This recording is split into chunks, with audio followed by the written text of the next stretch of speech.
I started with this 12 by 16 inch whitewashed board that I grabbed from Walmart for about $9.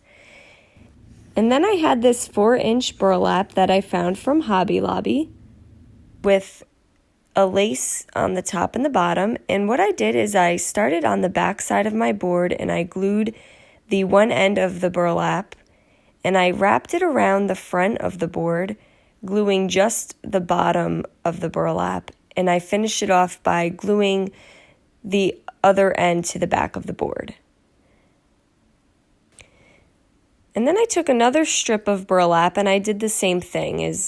You're going to glue one end of the burlap to the back side, wrap it around, secure just the bottom of the burlap, and finish it by securing the other end to the back side of the board. And what I'm doing here is I'm just creating little pockets.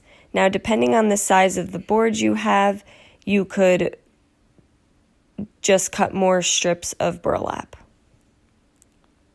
And once I had that all secure, I took some of the sawtooth hangers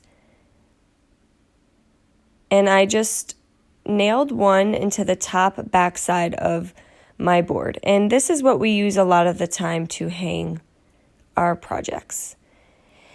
Now, grabbing my Stanley handheld stapler, I just secured the burlap on the back side.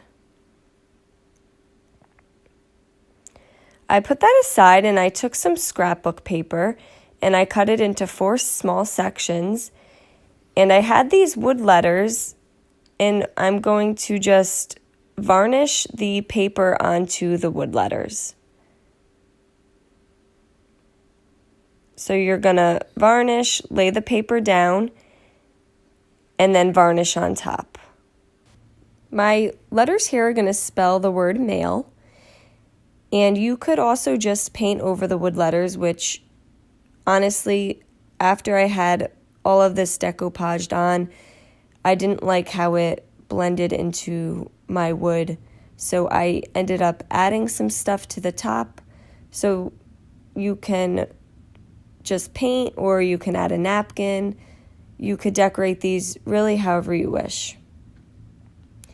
While those were drying, I took these wooden clips that I found at Hobby Lobby, and they have the same distressed look as the board, and I just glued them to the bottom using some wood glue.